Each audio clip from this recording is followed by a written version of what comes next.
Tem.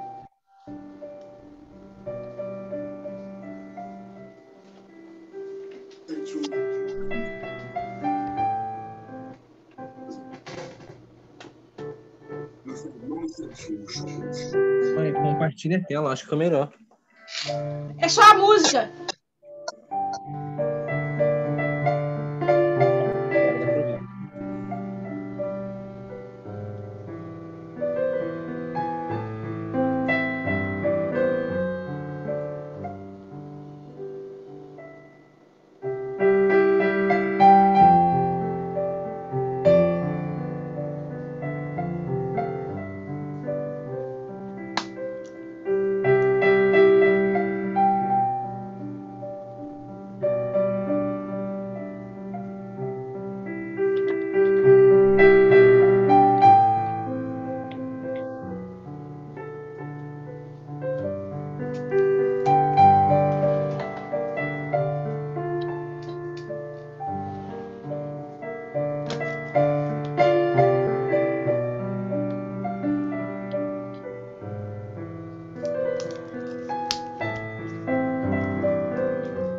Boa tarde a todos.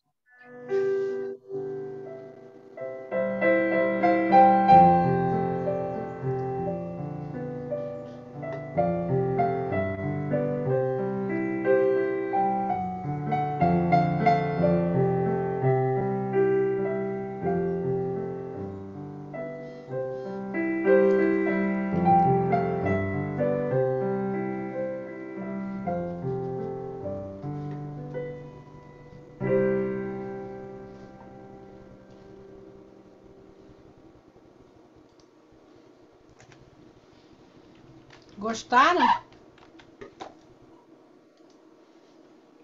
Posso fazer a prece?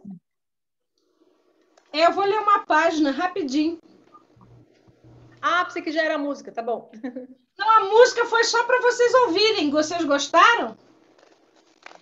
É a música de ontem, do Mendelssohn, Nas Asas de uma Canção.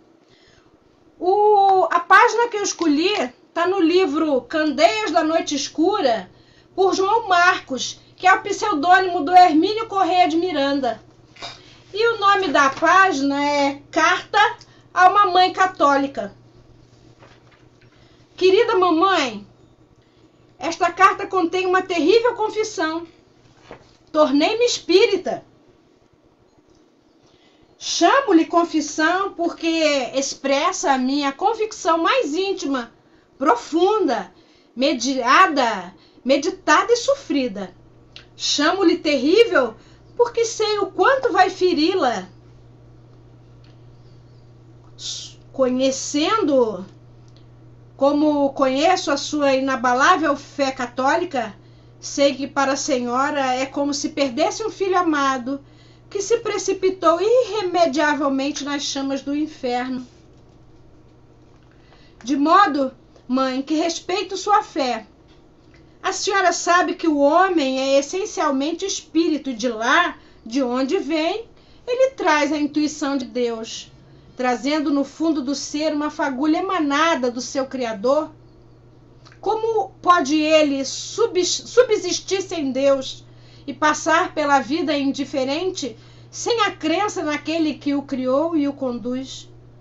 Poderá teimar ingenuamente como uma criança perdida, mas nem por isso Deus o abandonará. Deixa-me então contar uma parábola, mãe. Disse uma criança a seu pai: Pai, você não existe. Respondeu-lhe o pai condescendente: Não? Por que você acha que eu não existo? Porque você é um absurdo. Porque eu não posso compreendê-lo. Como é possível você ter existido antes de mim? Como é possível você saber, por exemplo, que aquela floresta escura me reserva perigos e sofrimentos? Quem lhe ensinou as coisas que você sabe? Quem o fez? Não, você não existe. E para prová-lo, quis atravessar a floresta na escuridão da noite. Iria sozinho, que nada o assustava. E ele foi. Mas o pai que o amava foi à sua frente, colocou sinais pelo caminho, abriu-lhe algumas picadas e poliu a face da lua para que ela iluminasse um pouco mais as veredas. E lá se foi a criança. No princípio estava alegre, sentia-se forte, independente. Era dona de sua vontade. Não teria que prestar contas a ninguém do que fizesse. Esqueceu-se até do pai. E depois, começou a sentir-se muito só, a caminhar solitária pelas veredas. E absurdamente começou a ter saudade do pai. E começou a notar que a sua mão bondosa andara por ali, a espalhar sinais de sua presença. Removeram os espinhos daqui, tirava uma pedra dali, deixaram um pouco de água fresca aqui e acolá. E como é que a lua, perdida nas nuvens, brilhava agora tão intensamente no céu? Teria sido o pai que lhe ausentara o brilho? Era assim, desconfiava ela. Sentia isso agora perfeitamente, com nitidez. Então o pai existia, era bom e o amava. Foi só o tempo de pensar assim e sair do outro lado da mata. Lá estava o pai à sua espera, com o amor sublimado de sempre.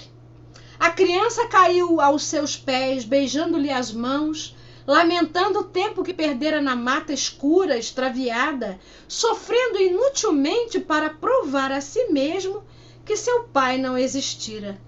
Esquecia-se a coitada que, se conseguisse prová-lo, teria provado que ela também não existia. O que faria então? Aí está a história.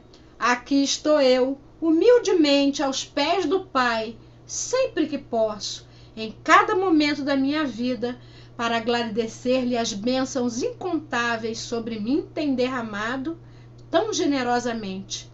Aqui estamos nós, dentro das nossas limitadas forças, a lutar como podemos contra as nossas imperfeições, que são muitas.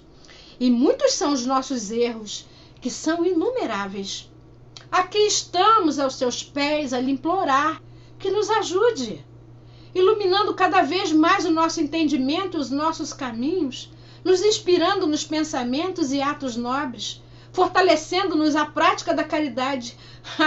Aqui estamos nós a lhe pedir coragem e inspiração para que, por nossa vez, possamos ajudar os filhos que ele nos confiou, orientando-os na senda do bem. Aqui estou eu, aí está você, para agradecer acima de tudo de ter nos permitido que voltássemos ao mundo por intermédio da senhora mãe, das senhoras nossas mães, que, colaborando com sua obra, ajudou a formar meu corpo físico e tanto contribuiu com a nobreza de seu caráter para reformar nossos espíritos nesta peregrinação terrena. E me sinto tranquilo, mãe, e feliz, tanto quanto posso sê-lo, a criatura imperfeita que ainda nós somos, porque eu creio, porque eu sofro, porque eu luto. Mas eu aprendi a orar. Estou feliz, porque a minha fé, a vossa fé renasceu. Muito fortalecida e imune aos embates da razão, porque a fé, a minha própria razão ilumina. Eu quero, pois, pedir à senhora mãe que não se preocupe comigo. Algum dia, com a graça de Deus, nos encontraremos em outras condições, desembaraçado destes toscos invólucros materiais, e conversaremos sobre estes e sobre outros problemas. Estamos certos de que lá encontraremos também muitos e muitos e muitos amigos, e que, levado por injunções várias, foram espíritas, foram protestantes, judeus, católicos, budistas, e a senhora não mais se admirará, porque saberá então que a Deus não importa de onde vem a prece que sobe até seus pés. O que lhe importa é a fé que nos sustenta. O que lhe importa são as obras que o iluminam. E mesmo porque, sem as asas poderosas da fé, a prece não chegaria sequer a esvoaçar naquelas alturas inconcebíveis ao espírito humano. Levada pela fé, no entanto, lá chegam então os nossos agradecimentos, os nossos pedidos, sejam qual for a igreja ou o altar pela qual nós nos ajoelhamos, porque ao criar seus filhos, ele não separou irremediavelmente em seitas, raças, nações ou castas. Ele apenas os criou simples e perfectíveis, como ensina a boa doutrina, e ele lhes deixou abertos caminhos para que cada qual tivesse o mérito de suas descobertas, de suas vitórias e de sua paz espiritual. Deus guarde, ilumine e assista seu bondoso espírito, que pesada tem sido a sua cota de sofrimentos e angústias.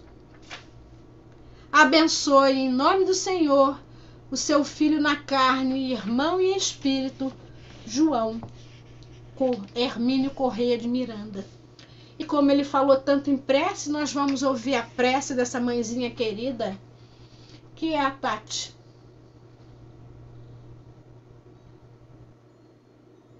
E assim, depois dessa linda história, para já nos envolvermos neste tema tão lindo que é a maternidade, possamos entrar em sintonia com esse amor, e que tenhamos uma tarde de paz, de luz, de esclarecimentos, de informações e muitas vibrações de amor.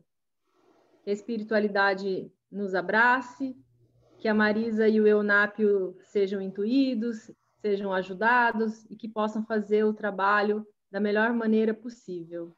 Agradeço por participar desse grupo e estar aqui. Que assim seja, graças a Deus. Graças a Deus.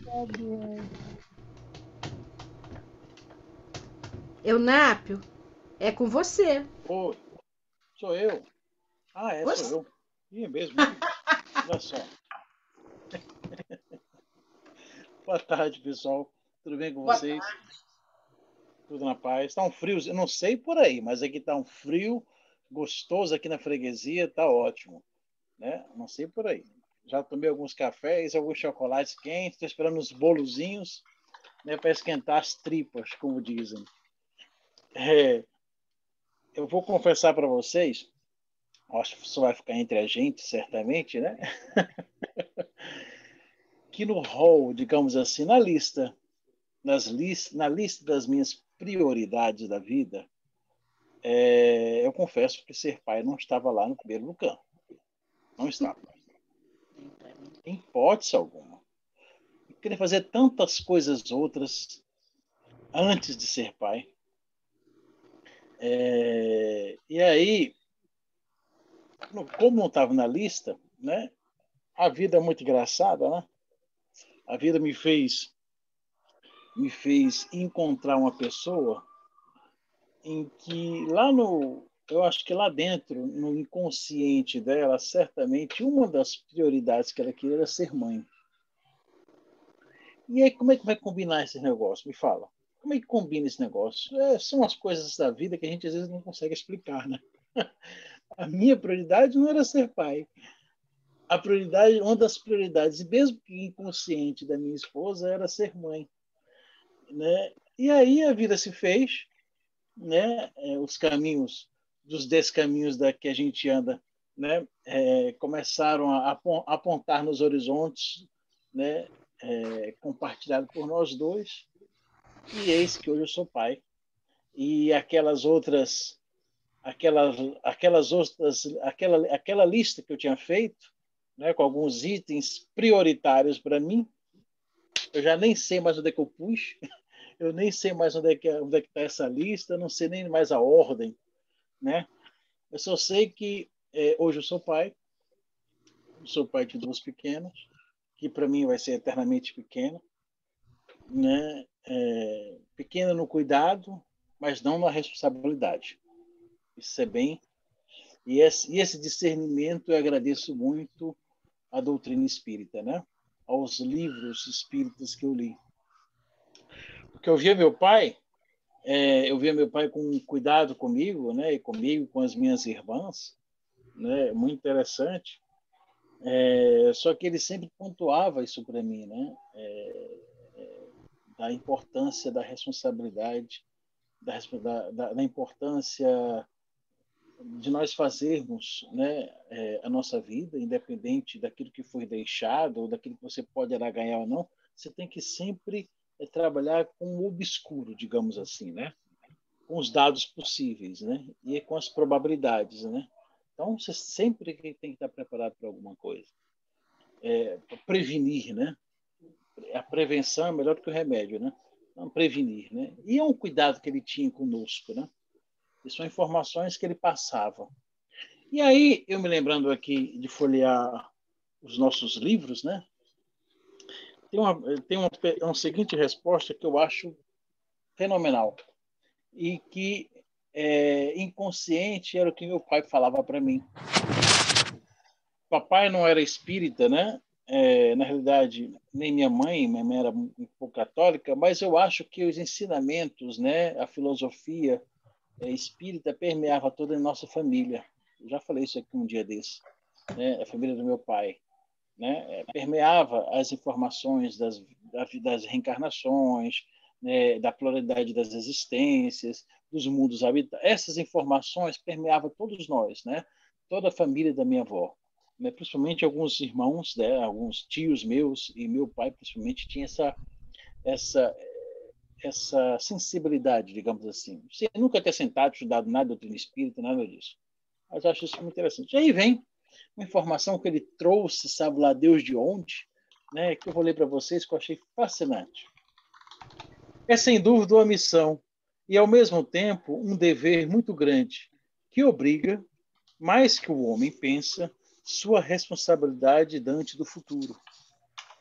Deus colocou a criança sob a tutela de seus pais, para que esses a dirijam no caminho do bem, e facilitou a tarefa, dando à criança um organismo frágil e delicado, que a torna acessível a todas as influências.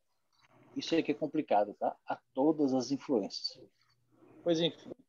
Mas ao que se ocupam mais em endireitar as árvores de seu pomar e as fazer produzir bons frutos, do que endireitar o caráter de seu filho.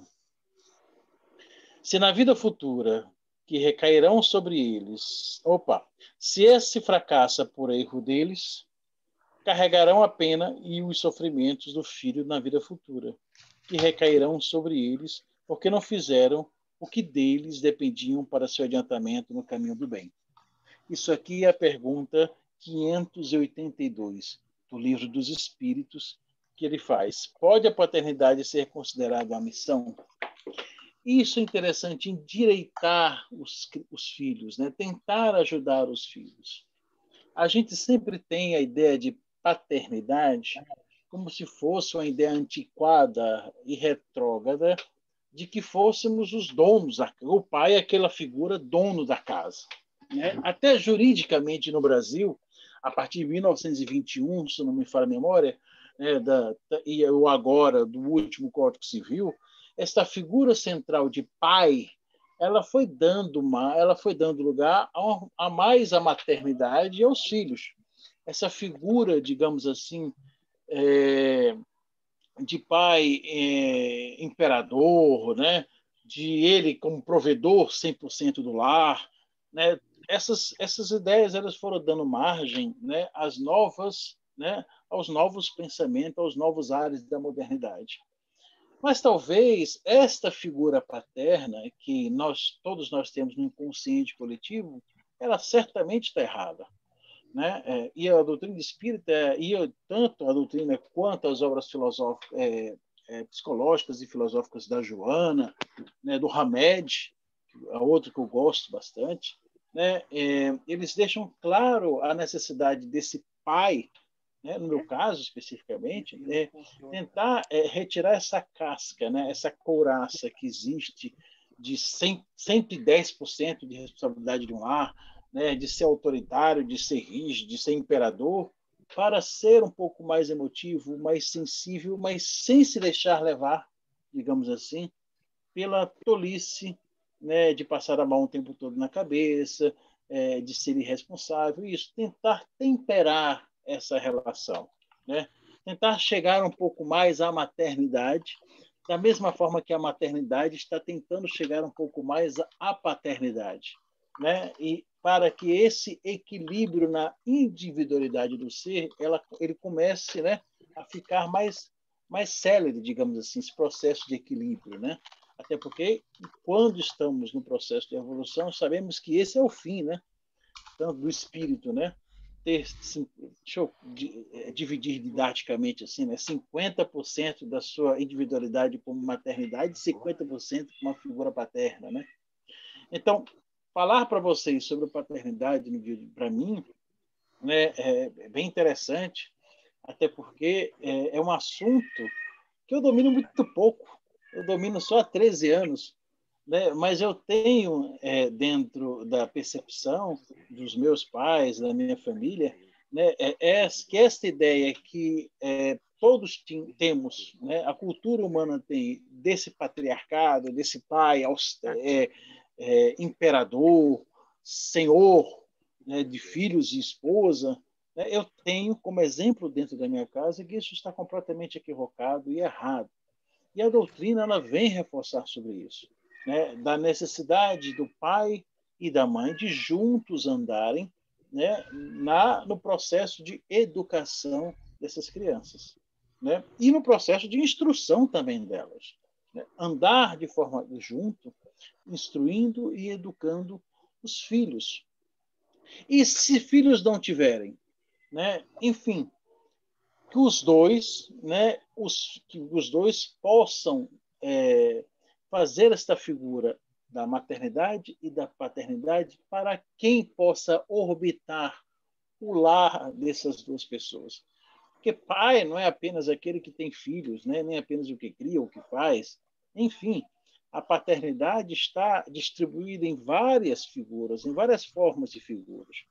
E é essas formas de figuras que o espírito precisa, ora como pai, tentar entender, compreender, né, para construir dentro de sua individualidade, né, aqueles sentimentos, né, mais coerentes, digamos assim, com as ideologias cristãs, com a ideologia cristã. E que a doutrina espírita ela vem justamente dar novos ares, né, dar novas roupas, digamos assim, a ideias passadas que precisavam de novos tons, de novos coloridos. Trabalhar com... E eu trouxe, incrível que pareça, são 8. Eu vou dividir metade, tá, Marisa? Eu vou deixar outros 30 minutos para você. Você pode falar 40. Tá, beleza. Para a gente ficar batendo bate-papo depois, abrindo para conversas, né? Eu acho engraçado que quando às vezes eu me pego, eu não sei vocês, eu sei que tem muitos pais aqui, né? Tem alguns pais aqui, acho que todos são pais, né? Todos os homens aqui são pais, né? Eu me vejo muito, não sei se vocês começam a entender, às vezes eu me vejo com minhas crianças, principalmente a menor, que é a Laura, tocando fogo na casa, e eu me vejo às vezes contando de 1 até 1000, eu nem sabia contar tão rápido, eu me conto de 1 até 1000, né? E aí depois eu tento me acalmar às vezes, né? Às vezes não consigo chegar nem até 2, né? Papai está nervoso, ele está nervoso, minha filha, porque você também abusa da minha paciência. Eu já não tenho tanto, aí você abusa da minha paciência. Aí semana passada, né? Eu esbarrei nela sem querer, né? Aqui pegando negócio. Aí ela, você bateu em mim por quê? Eu falei, não, filho, eu não bati em você, não, eu só esbarrei em você. Bom, porque na semana passada você bateu porque tinha motivo, mas agora não tem motivo, não estou entendendo. Eu falei, não, calma. Eu falei, calma. Hoje, agora foi só... quer dizer que semana passada tinha motivo, quando eu te dei uns tapinhas, né? Uns tapas, né? Doeu bastante. Tinha. E você pensou? Eu pensei, pai, realmente, 7 anos, tá? Realmente, eu acho que eu podia fazer diferente. Falei, mas filha, quantas vezes eu já falei para você que você era para mudar? Pai, mas eu não consigo, é difícil. Eu tenho que levar você no castigo? Eu aprendo melhor. Você acredita? Eu falei, meu Deus do céu. Eu falei, então tá bom, filha, vamos conversar, vamos melhorar o diálogo. Isso para mim é uma construção muito grande. Eu estou com a minha esposa há muito tempo, nem me lembro quanto tempo, desde os 14 anos de idade, 15 que a gente namora, cai de coisa aí, mais de 20 anos, né? Ela chega em mim e fala, você está um pouco mais paciente. Você está um pouco mais paciente. Eu falei, é paternidade. É isso. A minha paciência vem disso. Eu não quero ser paciente, né, omisso, mas a construção da paciência é assim. Eu sabia que era difícil, talvez sabendo que era difícil, quando eu era criança e pré-adolescente, adolescente, a paternidade não estava lá na minha primeira lista, não. Acho que eu já sabia disso, por isso que eu joguei ela lá para baixo. Eu estava jogando ela lá para baixo, né? Porque é complicado, não é fácil. Não vem dizer para mim que é fácil, que não é. Mas é um trabalho árduo, é um trabalho interessante.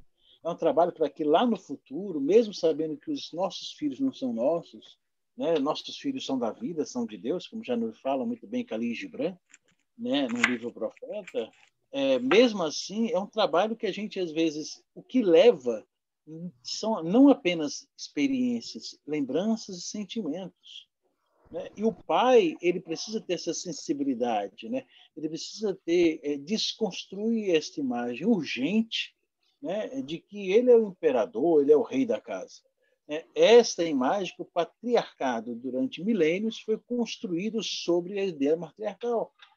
É essa construção que nós precisamos desfazer para construir novas ideias.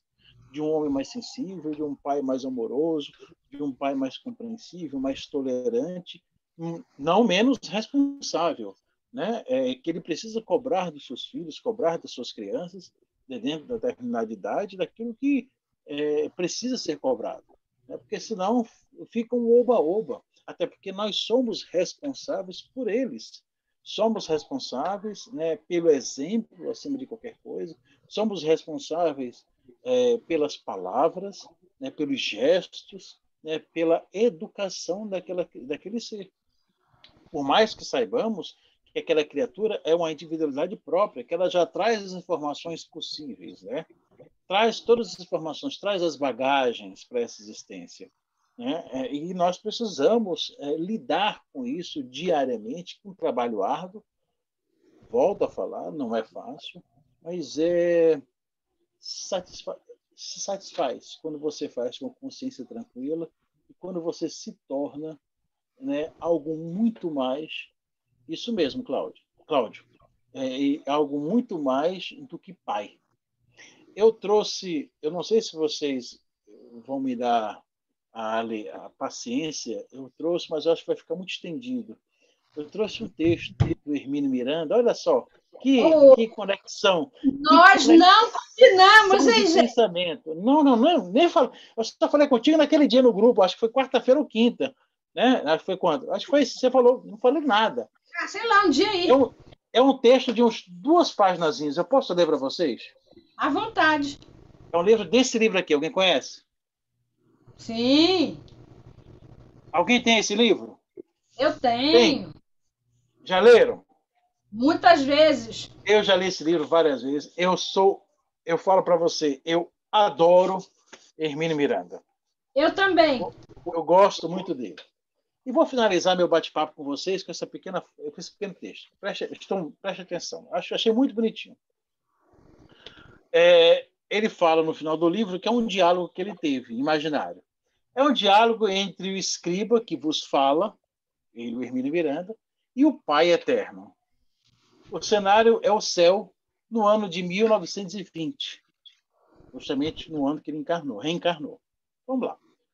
Por ordem do Senhor, Pedro, o querido pescador de almas, porteiro perpétuo da mansão celestial, recebe aquele que seria eu e me leva à presença do Altíssimo.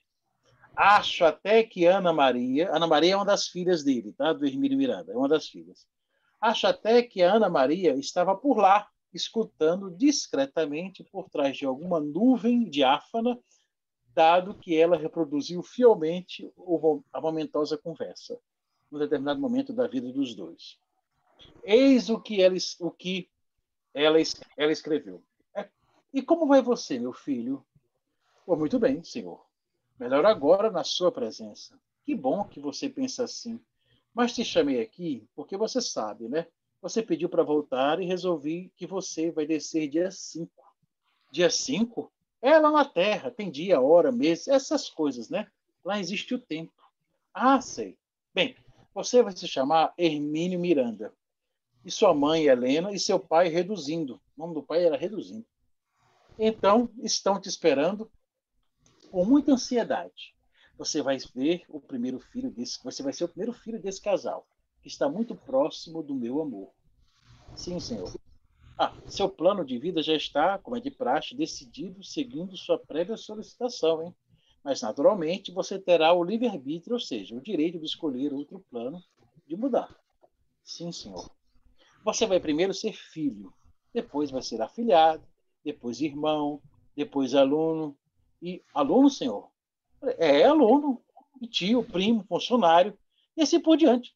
Até ser namorado, noivo, esposo, para depois ser pai. Esta é a mais importante de todas as categorias citadas. Pai, senhor? Pensei que só o senhor pudesse ser pai. Bem, digamos que sou o pai de todos os pais. Ah, sei. Bom, mas você também vai ser pai, como disse. Você pediu 3 filhos, 2 meninas e um menino. É mesmo, senhor? É. Primeiro, é claro, tem a Inês, aquela que vai ser a mãe, a sua companheira, né? A mãe dos seus filhos. Depois, então, virão a Ana Maria, a Marta e o Gilberto. Ana Maria, Marta e Gilberto? É, foi o que você pediu. Vão te dar muito trabalho, muitos problemas, muitas descrenças, muitos desgostos, mas algumas alegrias que compensam muito de tudo isso. É assim que os pais pensam. Sei. Naturalmente que isso só vai começar a acontecer daqui a uns 23 anos, tá? Ah, naturalmente, senhor, 23 anos. Mas, como ia dizendo, de tudo que você pediu para ser pai é o mais difícil lá na Terra. E com o passar dos anos, vai ser cada vez pior. Entendo, senhor. Não, meu filho, você não entende.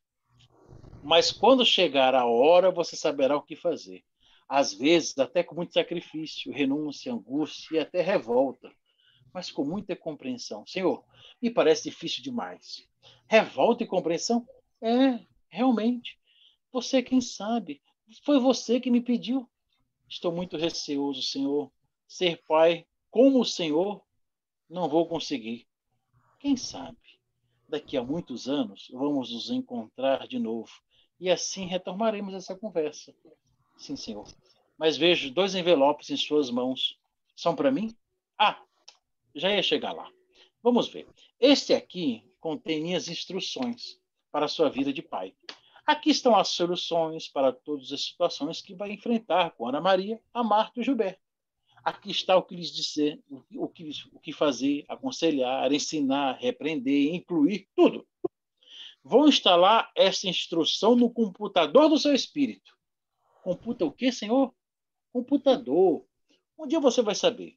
Quando chegar a hora de resolver o problema com um dos rebentos, é só você chamar a memória, já virão aqui todas as minhas instruções. Aqui está o programa. Obrigado, senhor. Mas deve haver algum engano. Aqui só há uma folha de papel em branco. Não é engano não, meu filho. É que só os pais podem ler o que estão aí. Você ainda não é? Ah, entendi, senhor. E o outro envelope? Ah, este contém uma única palavra. Só uma? É só uma. E você só vai poder abrir esse envelope no dia que sentir necessidade de saber uma coisa muito importante. Verdade, senhor? É. Mas o que é esta? Algo relacionado com os filhos? Sim, vou explicar. Eu sei o que você pensará a respeito de seus filhos. Sei o que eles 3 pensarão a teu respeito. Mas você não saberá o que eles pensam a teu respeito como pai. Ah, então no dia que você quiser saber, abra este envelope.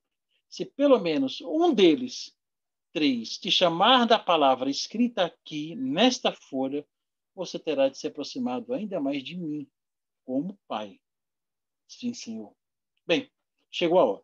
Daqui a um segundo você não se lembrará mais de nada. Por muitos e muitos anos. Vai, Hermínio, minha bênção e boa sorte. Obrigado, senhor. Vou sentir sua falta até a volta. Aí abre um parênteses. Bom, O segundo ato se passa na Terra, em 1991. O casal está comemorando 49 anos de união. Recebo de Ana Maria o seguinte recado: Pai, abra aquele envelope hoje. Aí veja se a palavra escrita pelo Senhor não foi amigo. Ele, pois é, era. Ser pai é ser amigo. Vai lá, Marisa.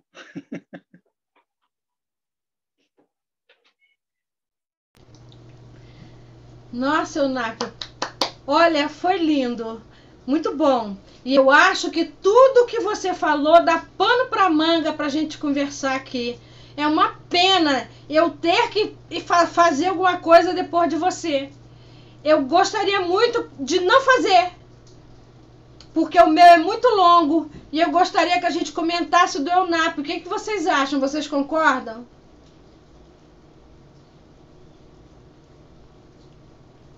Tudo bem. Os pais estão calados, Marisa. Vocês concordam? Sim. Porque o meu tá prontinho aqui na agulha, mas eu fiquei assim, olha. Porque eu tô vendo pais, aqui tem muitos pais, tem alguns pais aqui. Mas olha só, nós somos espíritos eternos e daqui a pouco a gente está experienciando a paternidade. E eu amei o que você falou, entendeu? Eu sempre entendi a maternidade ou a paternidade com louvor, com glória, quando acaba aquele período em que os filhos dependem da gente e eles, ao invés de ir embora, eles se tornam nossos amigos. Isso, Marisa, isso é que eu acho que é o mais delicado da situação, né? Você construir elos de maternidade e paternidade com os filhos para que eles se tornem seus amigos. Eu sempre falei aqui. Desculpa, vai, vou te atrapalhar, vai, continua. Eu sei, Eunápio, que muitas vezes é muito difícil, às vezes não dá. Às vezes não dá, e eu não vejo isso como demérito ou como fracasso da paternidade. Eu vejo sempre, tudo que se faz como pai, como mãe, é sempre um grande desafio e um grande investimento. Por isso é que eu percebo, e a gente sabe disso, que muitos desistem nos seus negacionismos das mais diversas maneiras, alguns até das maneiras mais erradas possíveis. Mas quando a gente estuda a doutrina espírita e ele fala sempre pra gente de um Deus bom, de um Deus justo, de um Deus misericordioso, a gente acaba entendendo que a gente nunca perde. Aquilo que a gente não consegue ganhar, como sempre repete o Cláudio, aquilo vira aprendizado, a gente nunca perde. E o nosso imediatismo, oriundo da nossa inferioridade, da nossa infância espiritual, nos faz crer que a gente precisa aprender tudo numa vida só. Mas se tivéssemos a possibilidade de olhar para trás, veríamos que nós somos espíritos tão antigos, com tantas encarnações nas costas, com tantas experiências, que esse imediatismo, a gente olharia para ele e falava assim, que besteira que é isso. Porque às vezes nós já experienciamos encarnações que duraram minutos, alguns segundos, e tudo foi aprendizado e tudo foi evolução para que a gente tenha chegado até aqui. Então eu acho que aqueles pais, como o pai do Golan, que o maltratou, que o deformou, esse pai, ele nas suas futuras encarnações, ele vai aprender que a violência não era o caminho e ele vai continuar evoluindo. É que a nossa visão de misericórdia de Deus é tão limitada, a nossa própria visão, a nossa régua, que nós esquecemos que tudo é aprendizado e tudo é amor. Principalmente a dor. Desculpa. Pois é, Marisa, quando o pai, principalmente, eu estou te falando da paternidade, né, que é a minha fala, né, para não confundir com a sua, né, para a gente ficar bem, dois pontos diferentes aqui, né, quando o pai ele começa a entender isso, Marisa, quando o pai começa a ter sensibilidade, tirar essa carapaça muito errada, de que dura milênios, de que o homem é que é o dono de tudo, o homem é dono da mulher, o homem é dono das crianças, o homem é dono da casa, é dono de tudo. quando ele tira essa carapaça dele, né, e começa a se tornar mais sensível, mais fraterno, mais amigo, talvez essa possibilidade que vocês acabaram de falar, assim, de no futuro essa relação pai e filho se tornar amigo, seja mais viável. A relação pai e filho às vezes não pode se tornar amiga, também porque a amizade é uma dupla, né? Tem que ter uma troca, né?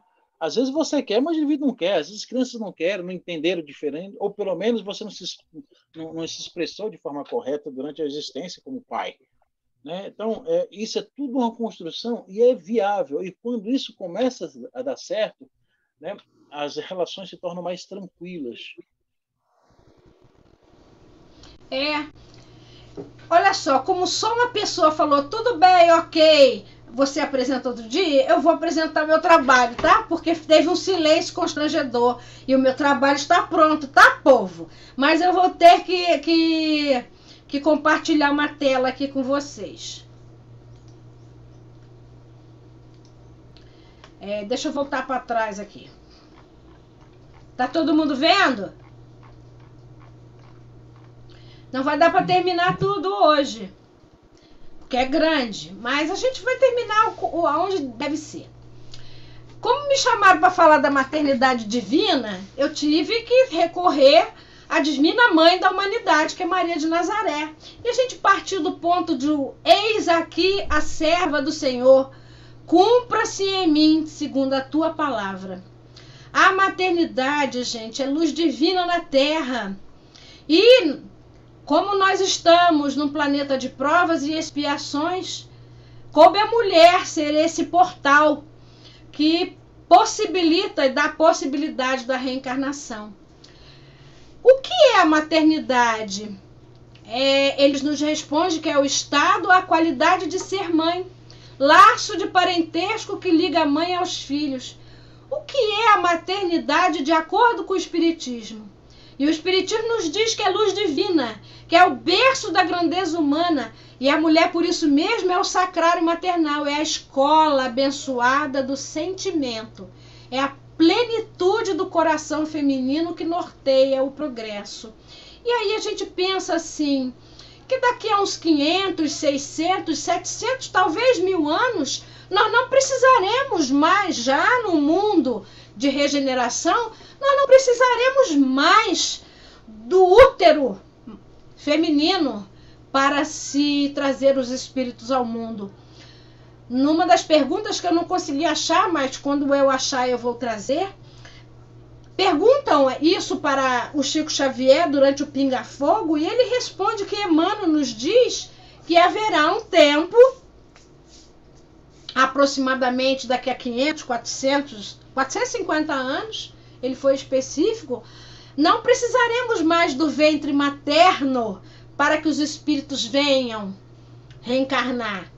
Por enquanto, a maternidade que nós conhecemos é uma injunção de planeta de prova e expiação. Será uma virtude o amor materno ou um sentimento instintivo comum aos homens ou aos animais? É uma e outra coisa. A natureza deu à mãe o amor a seus filhos no interesse da conservação deles. No animal, porém, esse amor se limita às necessidades materiais. Cessa quando desnecessários se tornam os cuidados. No homem, persiste pela vida inteira e comporta um devotamento e uma abnegação que são virtudes. Sobrevive mesmo à morte e acompanha o filho até no além-túmulo. Bem vedes que há nele coisa diversa do que há no amor animal. Isso está no Livro dos Espíritos. E aí nós perguntamos, mas e quando a maternidade não vem? Tudo perfeito. Presidido por uma harmonia inequívoca, gerida por Deus num plano sensacional para a vida e controlada por espíritos experientes e treinados no mistério do amor. Mas e quando, a despeito de seu plano, A meta pessoal, natural, não pode ser cumprida. E quando a mulher, que é sempre mãe, deseja mais a reencarnação, parece não querer se processar nela. Será necessário aqui avaliarmos o assunto sob 3 aspectos: os sentimentos cristãos para o encaramento da situação, o entendimento dos porquês e a solução possível. Às vezes não está no planejamento, às vezes ela não acontece, às vezes você decide que você não quer ser mãe nessa presente encarnação. E aí, a gente foi no Evangelho e ele nos disse assim: obediência e resignação, no capítulo 9 do item 8, onde encontramos a profunda afirmação de Lázaro. A obediência é o consentimento da razão. A resignação é o consentimento do coração. Então tem coisas que nós podemos mudar, tem coisas que não podemos. E aí nós pensamos assim, será que é tão fácil entender isso? Será que é assim? Veja bem, minha irmã, meu irmão, em doutrina espírita não obedecemos simplesmente à lei, mas compreendemos-na tendo certeza de que o que vivemos foi, naquela hora, o melhor para nós. Deus, como temos aprendido, é o que é, não só pelo que Ele nos dá, mas também pelo que Ele evita que tenhamos. Uma mãe em potencial, que tem em si tudo de que uma missionária nessa área precisa, não se resigna diante de uma frustração desse tamanho somente com a ideia de obediência a Deus. Quer saber os porquês e a doutrina espírita não o confere. Nunca e sempre são palavras proibidas, já que a generalização, principalmente nas coisas que tangem o espírito, quase sempre se torna fanatismo e às vezes até depressão.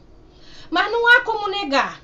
As atribulações por que passamos nessa vida nos ensina a doutrina espírita, tem raízes claras, que podem ser de 2 espécies. As vicissitudes da vida são 2 espécies, ou, se o preferirem, tem 2 fontes bem diferentes que é necessário distinguir, porquanto umas têm sua causa na vida presente, as outras têm fora desta vida. Sendo assim, nós podemos ter mais uma certeza. Se a maternidade não vem, às vezes bate a porta, mas não vem. Essa vicissitude, essa dor não é à toa. Ela é, no mínimo, nosso aprendizado e crescimento. Seja por erros que cometemos no passado remoto ou recente, seja pela necessidade provacional do espírito reencarnante. Se tratamos com descaso a lei de Deus, no seu aspecto reprodutivo, se desdenhamos a educação como missão, se aliavamos com indelicadeza as relações familiares, enfim, não temos certeza. Mas o que sabemos é que Deus é bom, é justo e de modo que nada está fora do lugar. E Kardec se expressa acerca do assunto assim: a desgraça que à primeira vista parece imerecida tem, pois, a sua razão de ser. E aquele que sofre sempre pode dizer: perdoa-me, Senhor, porque eu pequei. Essas anomalias só existem na aparência, porque são consideradas apenas sob o ponto de vista da vida presente. Porém, se nos elevarmos pelo pensamento de modo a abranger uma série de existências, como nós falamos anteriormente, veremos que a cada um nos é dado o que merece, sem prejuízo do que lhe cabe no mundo dos espíritos, e que a justiça de Deus nunca é interrompida. Tudo é amor, até mesmo a dor. Com a doutrina espírita fica mais fácil essa resignação. Kardec nos alerta que ainda aí não se pode generalizar. Entretanto, diz ele, não se deve acreditar que todo o sofrimento passado aqui na Terra seja necessariamente o indício de uma determinada falta. Muitas vezes, Os sofrimentos são sempre provas escolhidas pelo Espírito para concluir sua depuração e apressar o seu adiantamento. E também tem a situação em que as mulheres não querem ser mãe, porque escolhem outros caminhos. E o livre-arbítrio que Deus nos dá nos confere esse direito. O amor de quem aprende a ser mãe dos filhos alheios. Pensemos como irmãos, filhos do mesmo pai. Os papéis familiares que desempenhamos, totalmente transitórios, servem exatamente para quê? Para nos ensinar a amar o amor de Deus, sem interesse, desprovido de condições, pronto a perdoar e dar outra oportunidade sempre. Bendito o coração que aprendeu a amar livre das convenções, dos modelos preconcebidos como corretos. Viva a família espiritual e as condições que Deus nos permite viver.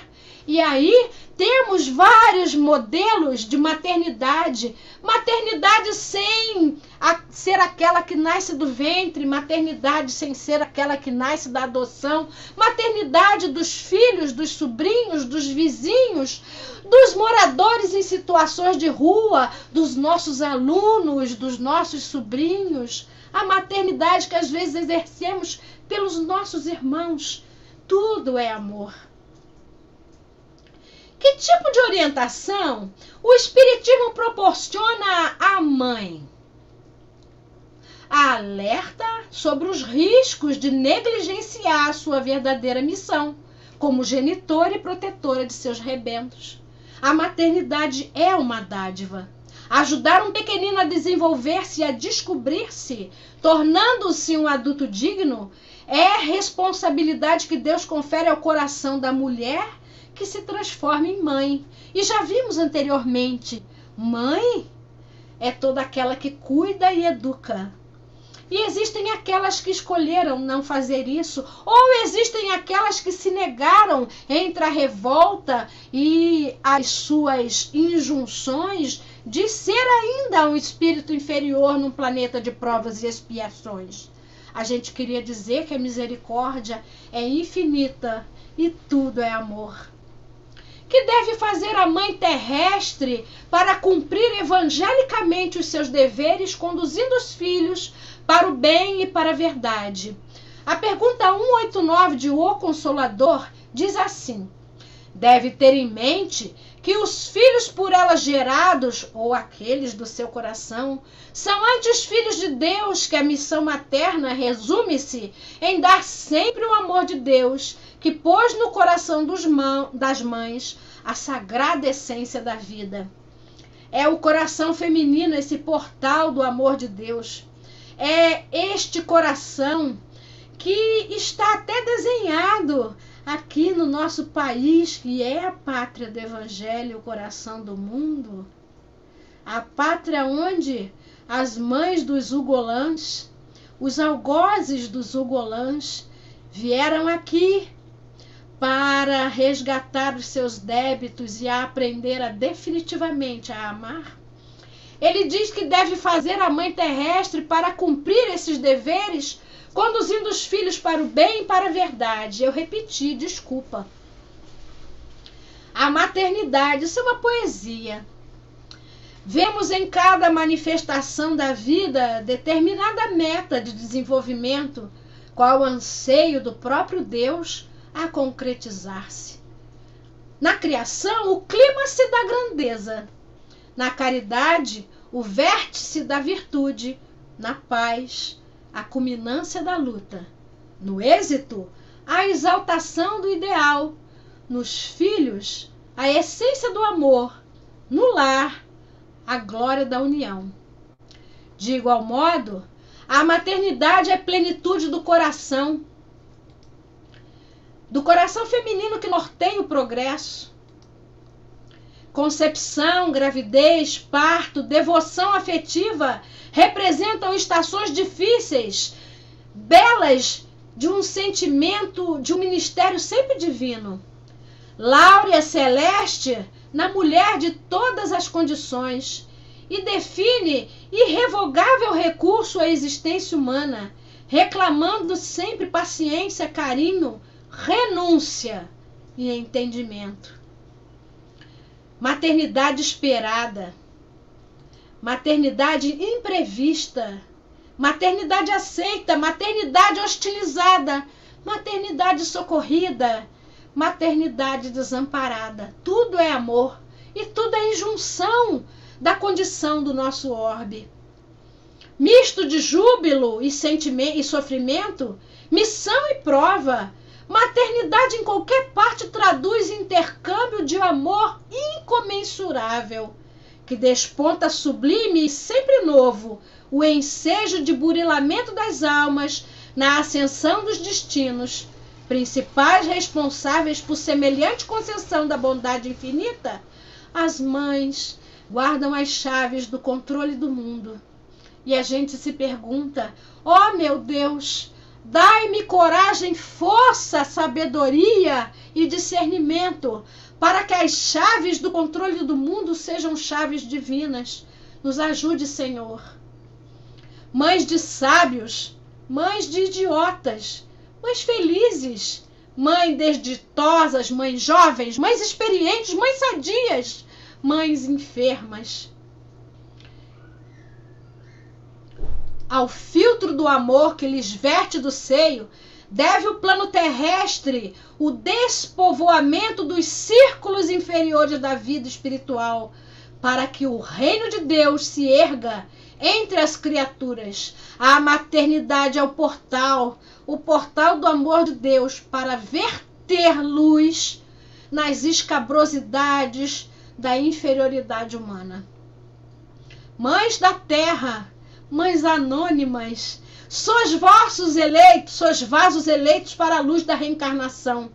Por maiores se façam os suplícios impostos à vossa frente, não recuseis vosso augusto dever, nem susteis o hálito do filhinho nascente, esperança do céu a respeitar-vos do peito.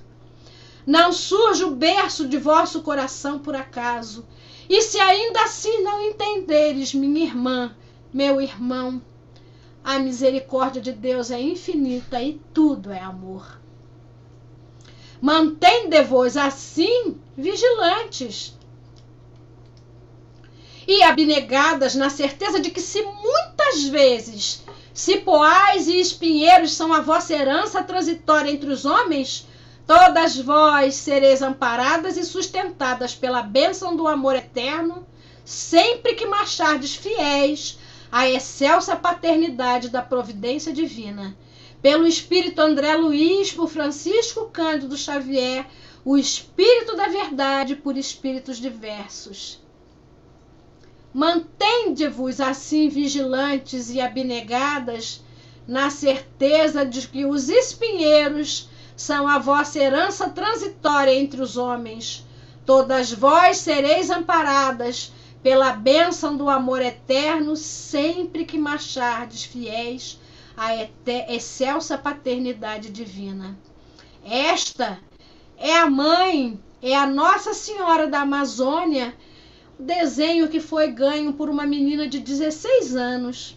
Eu quis colocar aqui e quis dizer mais uma vez que se ainda assim recusar vos eis a esta missão divina, não chores mais, minhas irmãs, meus irmãos. Ergam a cabeça, ergam a vossa fronte ao céu, porque tudo é amor, até mesmo a dor, que em tudo nos faz crescer e moldar a nossa luz.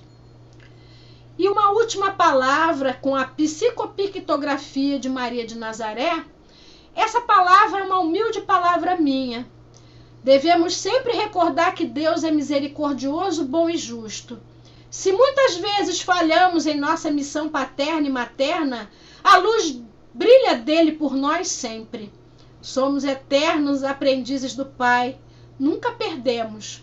Quando não ganhamos as láureas do crescimento espiritual, aprendemos as experiências necessárias a este crescimento futuro. Marchemos confiantes e alegres, pois tudo nos será dado em dobro de luz, felicidade, alegria e harmonia, mediante os nossos esforços por acertar e aprender a amar. Maria de Nazaré, Espírito excelso, Mãe de todos nós, nos ampara, nos aguarda sempre, porque tudo é amor. Enxuguemos nossas lágrimas e levantemos as nossas frontes ao céu e peçamos, Senhor, tende misericórdia de todos nós, que tateamos na terra cegos, sem ainda percebermos a tua verdade. Que assim seja.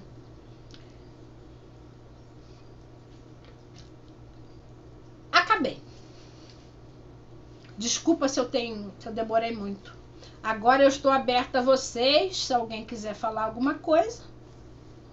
Estamos todos ouvidos. Foi ótimo. Posso falar? Deve, porque senão eu fico com a sensação que eu só falei besteira. Não, bom que você falou, né? Eu sou completamente obrigado a concordar e não discutir, porque você falou da parte da maternidade. Na atual encarnação, eu posso opinar sobre a parte da paternidade. Na parte da paternidade, eu tenho que me recolher a minha insignificância, entender que mãe é mãe, e a gente tem que ficar na nossa, e não dá para levantar as orelhinhas quando a mãe fala, não. A gente tem que baixar e pronto. A mãe falou, está falado. Agora, quanto à parte do Eunápio, a parte da paternidade, eu vou falar aqui um pouquinho, sem nenhum embargo, sem nenhuma falsa modéstia, porque eu realmente me considero um pai que deu certo. Vocês podem ver pelos meus cabelinhos brancos, meus filhos já são adultos. Né? Eu tenho um neto de 5 anos e está vindo outro aí na barriguinha da minha nora. E eu adorei o trabalho do Eunápio, eu só tenho uma pequena discordância. Talvez seja fundamental. Que bom! Eunápio, não é difícil. Não é difícil. É desafiador. É trabalhoso, é desafiador. É como a mediunidade, que você é médium 24 horas por dia. Depois que você passa a ser pai, você é pai 24 horas por dia. Você tem ali 2 olhinhos, ou 4 olhinhos, ou 6 olhinhos, né? 2 bracinhos, ou 4 ou 6, vidrados em você o tempo todo. Eles, em pequenininhos, eles são toda atenção e todo aprendizado e acham que você é o herói. Quando eles começam a crescer, eles começam a perceber os seus erros. Começam a perceber que você é humano. E o maior erro de muitos pais é querer continuar fazendo que os filhos acreditem que eles são os heróis infalíveis. Graças a Deus, eu não cometi esse erro. De pequenininhos, eu já comecei a dizer para os meus filhos, papai erra, vovô também erra. Então, quando o papai estiver errado, fala para o papai. Eu dava essa oportunidade para os meus filhos. Sabe? A ponto assim, não tem aquela passagem do Haroldo que o filho diz para ele assim, tá nervoso, pai? Vai xingar? Eu fazia a mesma coisa com meus filhos. Falava uma coisa, pai, isso não pode. Você não disse para a gente que não pode? Não pode. Eu falei para você que xingar é errado e eu estou xingando, estou fazendo uma besteira. Então, com isso, você vai criando esse vínculo de amizade. Sendo que eles têm que entender que você tem autoridade, que a palavra final, quando há um impasse, foi o que eu sempre coloquei para os meus filhos. Quando houver um impasse, quando vocês não conseguirem me convencer com a argumentação, e eu não conseguir convencer vocês com a argumentação, vocês vão ter que obedecer a mim, porque eu sou o responsável legal de vocês.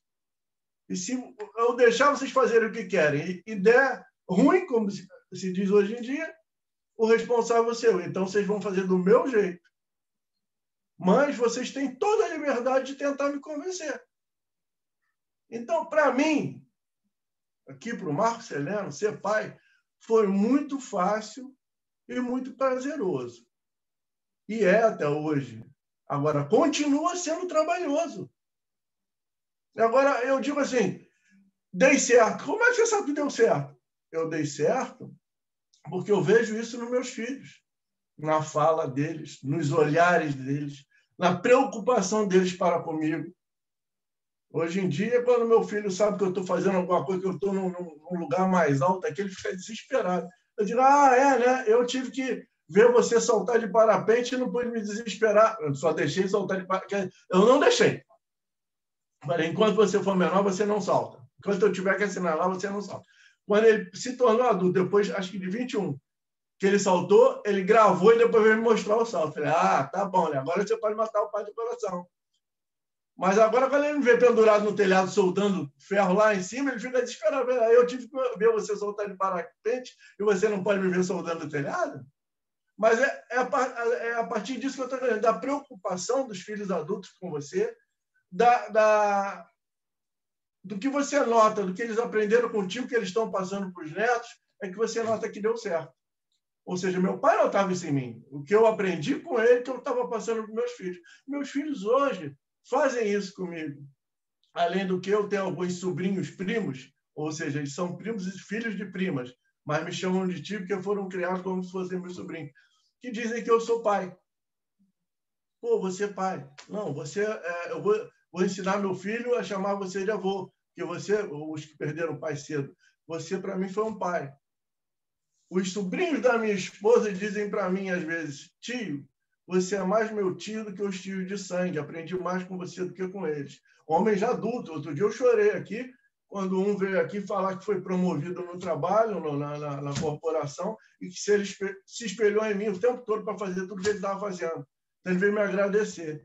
Então, eu sei que isso deu certo. Mas eu não fiz artificialmente. Entende? Assim como eu vejo você, eu vejo verdade, Leonardo. Você não é artificial. E eu acho que quando o camarada não faz artificial, ele sabe que ele é humano e deixa transparecer para a esposa e para os filhos que é humano. Não, eu erro. De vez em quando vai lá e me corrige porque eu erro.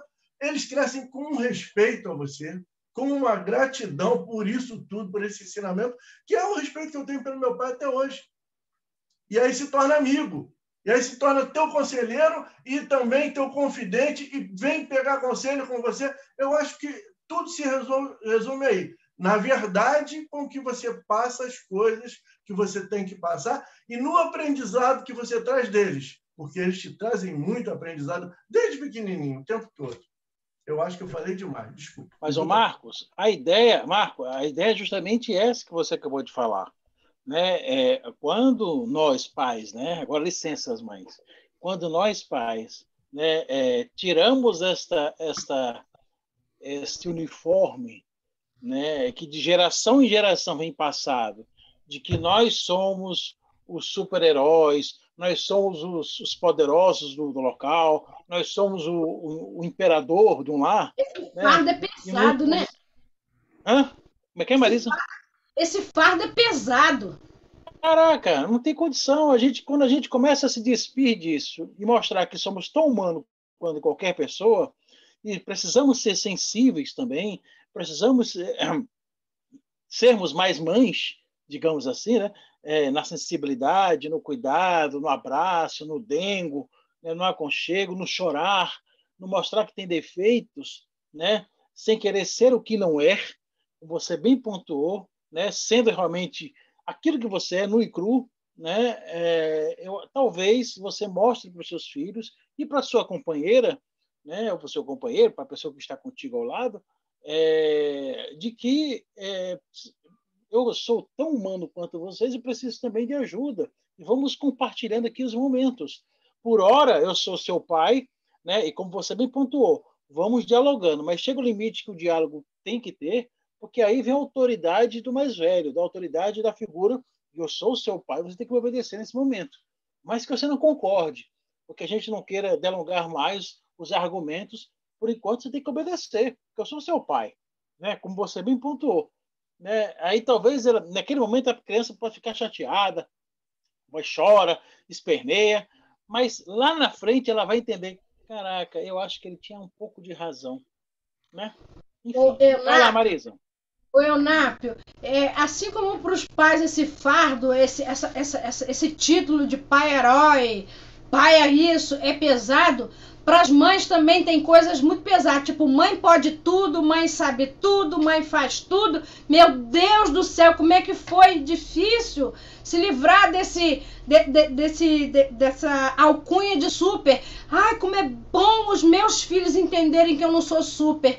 Como é bom eles entenderem que de vez em quando a gente dá um ciricutico e pergunta, mãe, por que você está chorando? Porque eu não estou aguentando, porque eu não estou dando conta.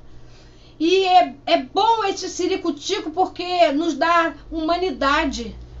O ciricutico é chorar mesmo, é sentar e chorar, depois levantar e continuar. Mas, sabe, os filhos entenderem realmente que você não é super.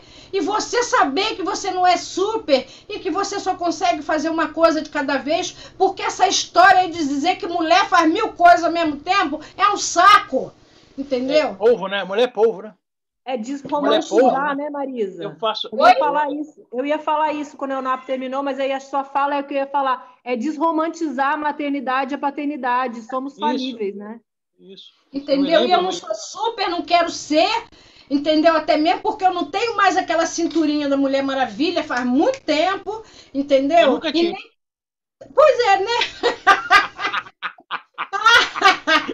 Entendeu? Então... É muito bom a gente ser humana, sabe? É muito bom a gente dizer pro filho assim, ó, eu estou fazendo isso porque eu sou espírito em construção. Eu me lembro, Marisa, que a escolinha das crianças aqui que eu coloquei para elas, né? Foi uma escolinha muito pequena, porque eu sempre pensei, eu e minha esposa, nós sempre pensamos, né?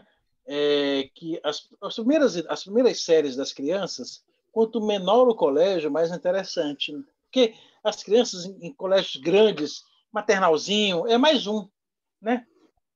A gente colocou as duas meninas no mesmo colégiozinho próximo, bem pequenininho, aqui perto de casa. E aí eu me lembro muito bem que do último, tanto da Letícia quanto da Laura, né? Tanto a Letícia no mesmo colégiozinho, né? Creche escola, quanto a Letícia quanto a Laura, o último ano, antes da alfabetização, eu me esqueço agora o novo nome que tem, né? Que ela saiu lá da alfabetização e foi para o colégio maior. Esqueci o nome. Na minha época, eu vou falar da minha linguagem. Isso, alfabetização. Isso, não vamos falar a minha língua para a gente entender. Alfabetização. Eu me lembro que no Dia dos Pais, primeiro Dia dos Pais, nesse último ano dela, né? Ela já tinha uma cabecinha melhor, né? O que o colégio pretendeu? Um presente para os pais. Para que ela desenhasse, entre tantos os presentes, que a criança desenhasse, né? Uma coisa que o papai ficava incomodado nele e que a criança pudesse ajudar. Que ela desenhasse, fizesse o desenho, né? Ou escrevesse alguma coisinha, ou desenhasse um defeito que eu tinha e que ela, como criança, poderia ajudar. Olha só que coisa interessante. E ele ganha esse presente, então até hoje guardado, tem uma pasta aqui de recordações de guardados, né? O desenho que a Letícia e depois a Laura, com o mesmo presente, parecido, fez um defeito que eu tinha. Na época, né? Eu continuo com ele até hoje. É a minha impaciência de dar com esse negocinho de montar, né? Esse negocinho de montar coisa de casa, que eu não tenho muita paciência para negócio de coisa de casa.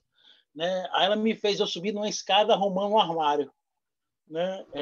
Desparafusando o armário, né? Eu não tenho paciência para essas coisas, não. Aí ela falou aqui, ó, e ela do lado com a maletinha. Ela do lado com a maletinha me dando. Falei, que presente lindo. Porque justamente a escola queria desconstruir essa ideia de pai, super pai, herói, potente. Bem interessante, né? Oi, Eunap, se vocês me permitem, meus amigos, eu vou contar um episódio para você ver como é que eu sou uma mãe tão... fora da caixinha, mas uma fora da caixinha até meio negativa. E a gente estudou para educar, né? Quando meus filhos eram pequenos, eles brincavam muito de Lego, que era uma coisa que eles gostavam muito. E eles tinham aqueles Lego de trocentas pecinhas. E eles deixavam. Eu sempre falando, tem que guardar seus brinquedos. E tava sempre aquele brinquedinho rodeando. E eu tenho que contextualizar. O Matheus é 11 anos mais velho que a Jade. E a Jade, o Gabriel há 1 ano e 3 meses, e a Jade e a Clara 2 anos, 3 anos. Então os 3 eram pequenininhos ao mesmo tempo. E o Matheus já pré-adolescente. E eles sempre espalhavam os brinquedos, eu sempre falava, cata seus brinquedos. E um dia, na faina de fazer tudo ao mesmo tempo, e agora, eu passei correndo e pisei numa pecinha de Lego e furei meu pé.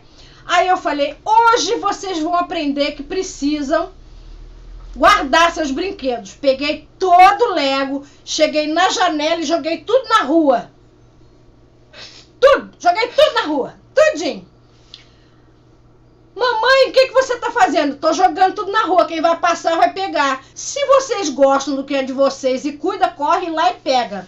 Olha, minha filha, parecia formiga quando a gente joga água no formigueiro. Nunca mais aquelas criaturas espalharam Lego. E foi assim a minha pedagogia. Não recomendo, sabe? Porque não está nos manuais. Mas funcionou.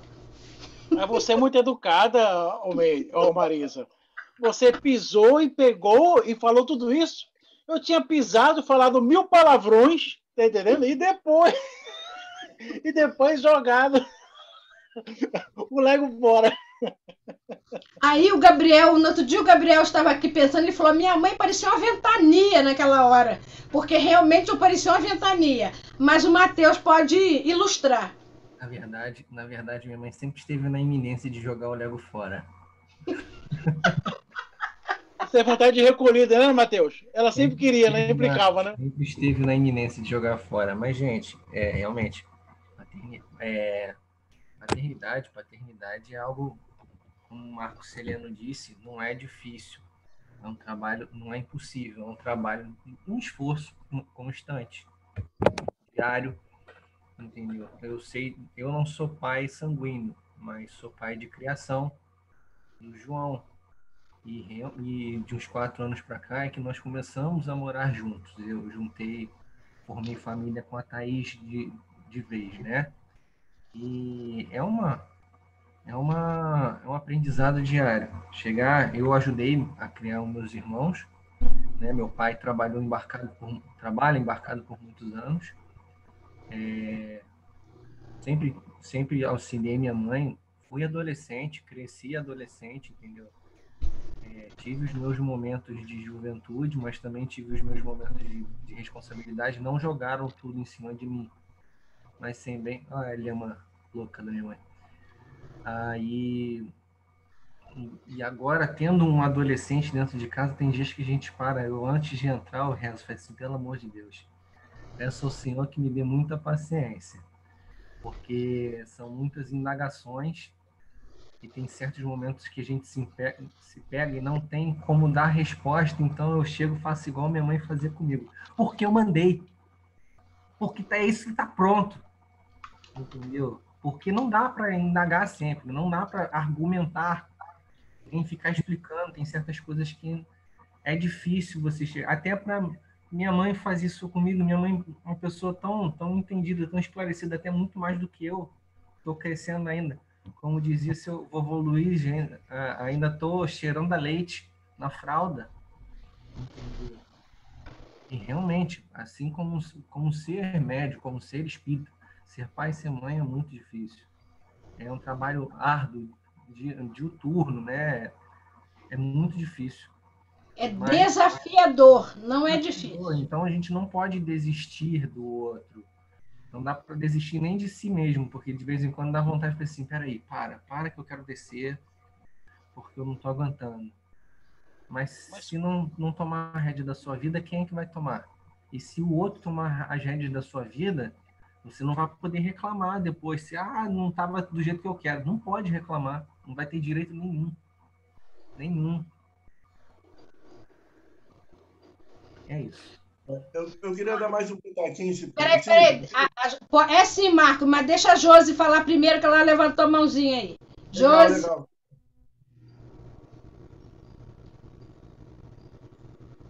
Não estamos escutando não, Josi. Tá saindo o seu áudio não, Josi. Está escutando?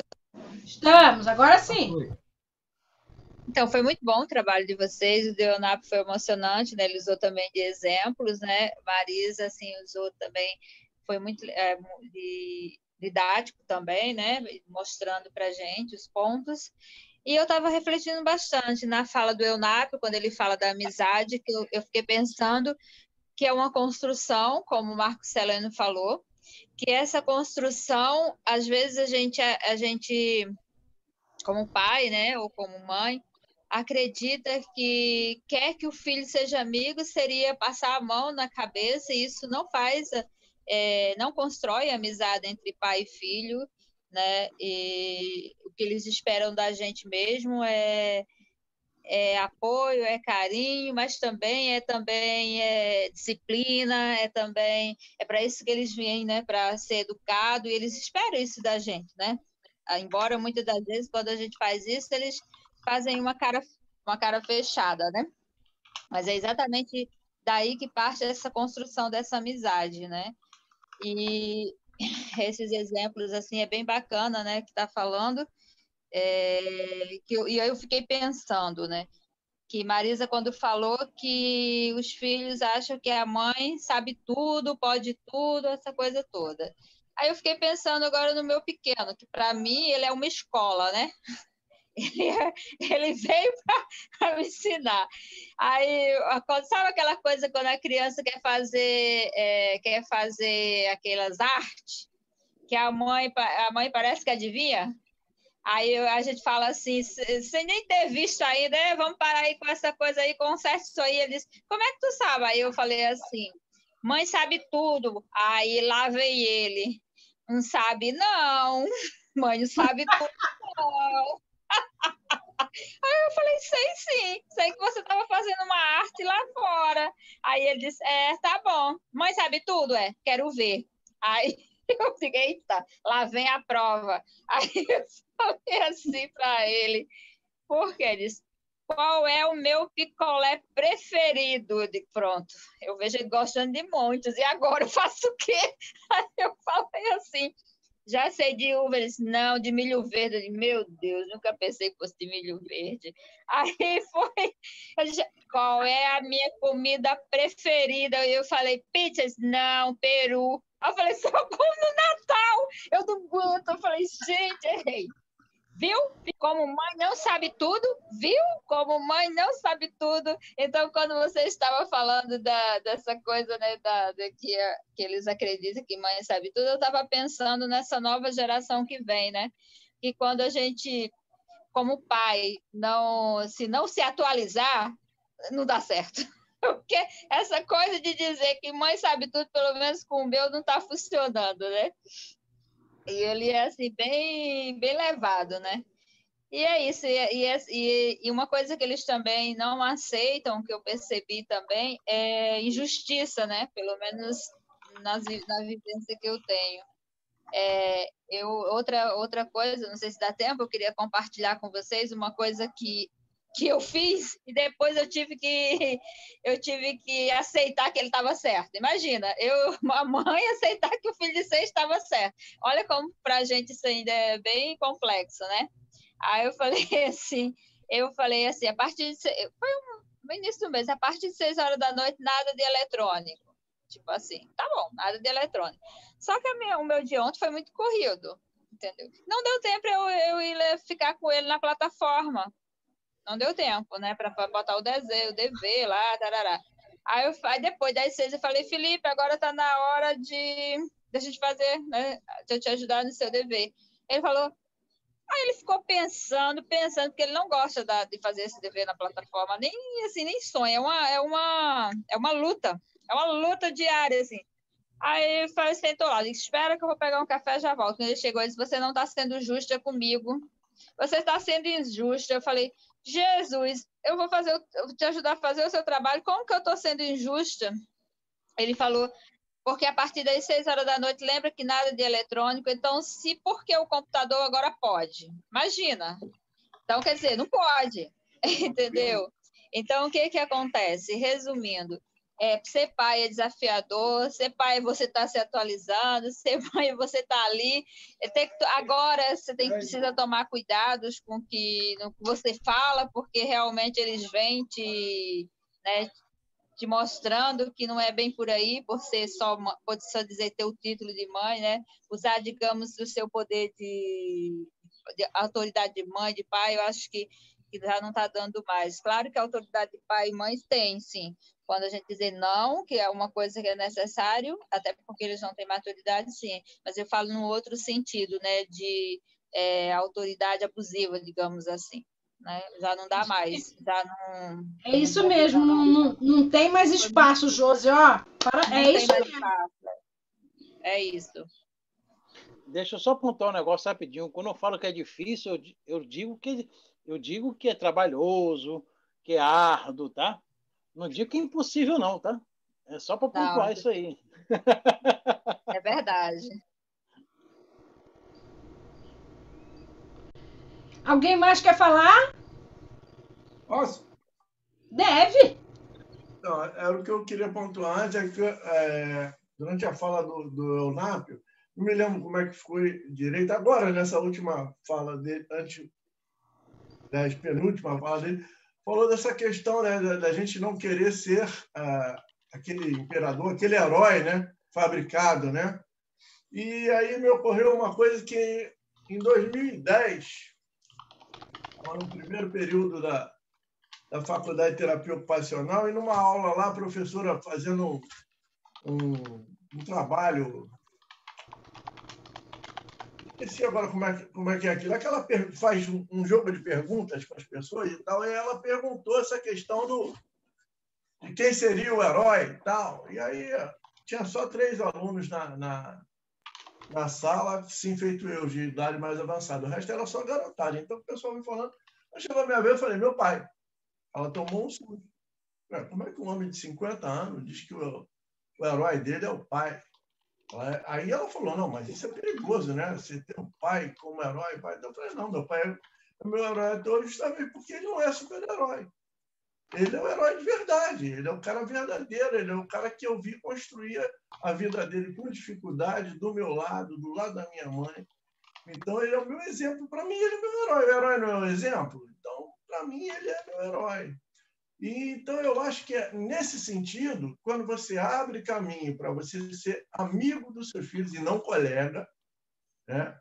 Pai e mãe não é colega, pai e mãe é amigo, e é o verdadeiro e melhor amigo que a gente tem. Meu melhor amigo é meu pai, mesmo já estando desencarnado, e agora eu acho que o melhor amigo do meu filho sou eu, né? Da minha filha também sou eu. Por quê? Porque você abre esse caminho de... eu choro toda vez que eu ouço aquela música Espelho, por causa disso. Meu medo maior é o espelho se quebrar.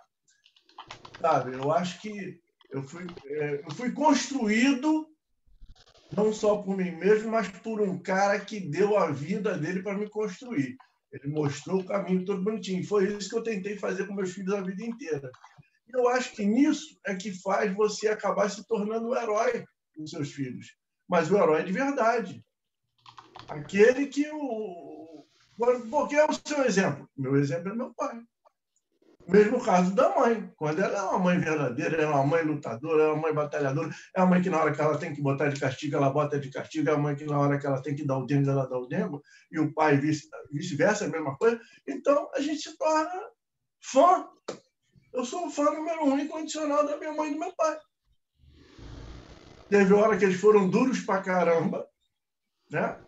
E teve horas que não. Eu me lembro da minha mãe até hoje, quando eu vinha para dar um dinheiro em casa no meu primeiro emprego e tal, meu pai não queria, minha mãe cutucou ele assim, deixa ele dar. Deixa que é para ele pegar a responsabilidade. Eu agradeço minha mãe isso até hoje.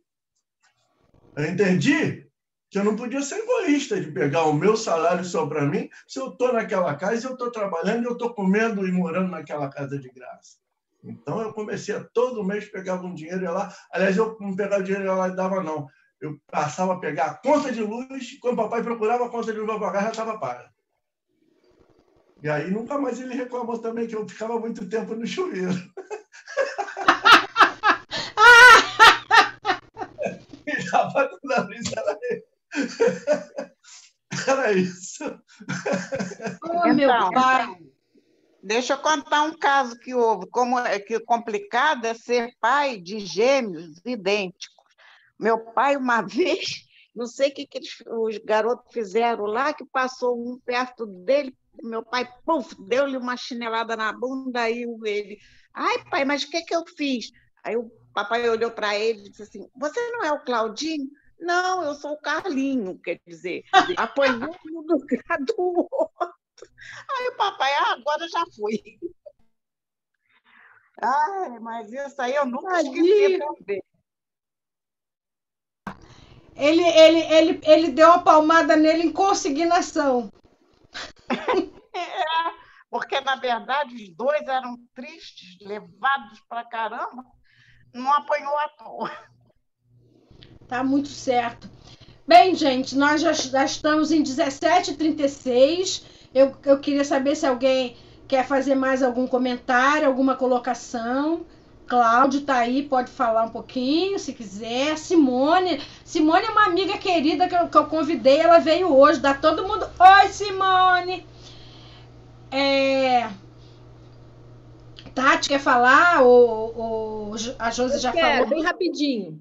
Fale. Eu só quero agradecer você e Eunápio, porque vocês fecharam o nosso trabalho da maternidade muito bem. Inclusive, foram pelo o mesmo viés do nosso, que é o livro que o Eunápio usou, foi o mesmo que eu usei. Então, para a gente ver como é tudo trabalhado junto, mesmo quando a gente não está junto. Eu adorei o fechamento da maternidade e paternidade. Vocês me desculpem se eu fui muito didática, porque esse é vício de professora. A gente tenta escapar e não consegue. E eu não quis dar nenhum outro viés que não fosse esse viés mais de compreensão do que a gente passa com a maternidade, por que passa e qual é o objetivo. Então, eu me ative ao Evangelho e ao Livro dos Espíritos, ao Consolador, justamente para ficar aí, e não quis abordar, até mesmo porque sempre achei assim imprudente tratar dos outros reveses da maternidade, como o aborto, como a violência doméstica, porque tudo isso a gente sabe que são os equívocos que a gente comete, não porque é mãe, não porque está pai, nem porque está mãe, mas enquanto espíritos nós cometemos muitos equívocos. Muitos mesmo. E eu queria falar das coisas de uma maneira mais alegre, mais leve e trazer mais das nossas experiências. A gente está se encaminhando para o final. Eu só queria dizer uma coisa para vocês, aproveitar que o meu filho mais velho está aqui, porque os outros três, a gente tem que... O Marco Celeno estava falando, eu sou amigo dos meus filhos, e o seu Dalto, ele caiu aí, mas o Marco, ele tem a felicidade, pela misericórdia de Deus, de ter espíritos amigos em torno dele, na família, porque nós todos estamos num planeta de provas e expiações, o nosso grupo familiar é sempre de reajuste, mas Deus não joga-nos nas arenas dos leões sem que a gente também não tenha os amiguinhos do lado para nos darem suporte. Então, sempre manda os amigos. Não que os meus outros filhos não sejam amigos, são mais desafiadores, porque esses outros três filhos mais novos são os filhos que não acreditam ainda em Deus, que ainda não têm uma fé alicerçada. Então, Deus mandou o pai, a mãe e o filho mais velho com uma fé um pouco mais embasada para que a gente desse suporte para eles e para quem viesse mais. Então eu queria dizer que antes de eu ser mãe do Mateus, tenho que dizer que eu nunca quis ser mãe. Eu faço parte daquela categoria de quem nunca quis ser mãe, nunca sonhou se casar. Meu projeto de vida era muito diferente e quando eu estava quase realizando a primeira parte do meu projeto de vida, eu fiquei grávida. E aí fiz a escolha de Sofia, eu escolhi o Mateus. E junto com o Mateus nasceu uma mãe. Entendeu? Quando o Mateus nasceu uma outra Marisa, a Marisa mãe. E eu aprendi a ser mãe com ele. E continuo aprendendo até hoje. Eu agradeço imensamente a esse filho por ele ter vindo na Terra naquele momento tão crucial. Porque hoje, já nas lides da doutrina espírita há tanto tempo, a gente já, até pela mediunidade, pela convivência mediúnica, a gente vai percebendo e às vezes vai tendo a graça de saber o porquê de algumas coisas. E se não fosse o Mateus naquele momento, eu teria desviado todo o meu planejamento reencarnatório. Então, eu agradeço profundamente a esse espírito tão meu amigo, tão amigo do Cláudio, tão amigo dos irmãos. Digo que eu amo muito, mas que não fica se achando alecrim dourado que cresceu no campo sem ser semeado, não, entendeu? Porque, né, não pode dar asa para cobra. Então, a gente agradece muito a oportunidade que, às vezes, o nosso projeto reencarnatório está na nossa frente e a gente ainda não consegue ver. Aí, Papai do Céu, né? Esse Pai tão amoroso, tão justo, tão bom, ele faz desvios nos nossos caminhos para que a gente possa entrar no recaminho. E isso acontece inúmeras vezes na existência da gente. Então, a gente nunca perde nada. A gente nunca perde nada. Aquilo que a gente não ganhou, a gente aprendeu. Então, nós estamos nos encaminhando para o final. Eu queria saber se o Luciano Heffner, que não é uma pessoa calada, se ele está aí ou é só a fotinha. Não, está aqui, mas o frio congelou os neurônios e a língua, por isso que ele está quieto. Então, eu queria saber se você, mesmo com seus neurônios congelados, podia fazer a nossa prece final. O maior prazer. Então, vamos, aproveitando desse horário, que já se aproximou da hora cheia, e nutridos com essas informações muito amorosas, grande parte delas originárias do plano espiritual superior, através desses autores nossos, né, que tanto nos brindam com a sua sapiência e o seu conhecimento, vamos nos dirigindo para a figura do nosso mestre, Jesus, o maior de todos os filhos que a Terra já teve, e para Maria de Nazaré, nossa amantíssima mãe, mãe de todos nós, mãe de toda a humanidade, mãe, naturalmente, também de Jesus. E assim, envolvidos que estamos com as vibrações e olhares luminosos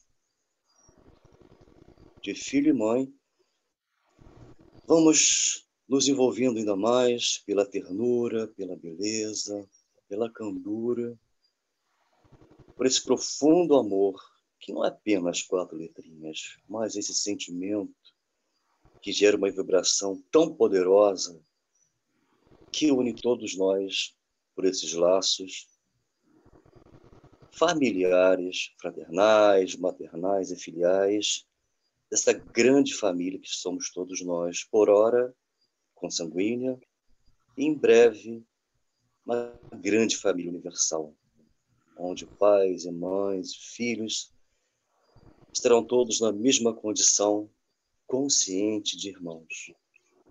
E assim Jesus, e assim Maria, mais uma vez, acolhe os nossos pensamentos, humilhe-nos pensamentos, e os nossos sentimentos exaltados a vós, e a Jesus, naturalmente, agradecidos que estamos por esta oportunidade de mais uma tarde luminosa de conhecimento compartilhado, de generosidade compartilhada e de direção ao mais alto.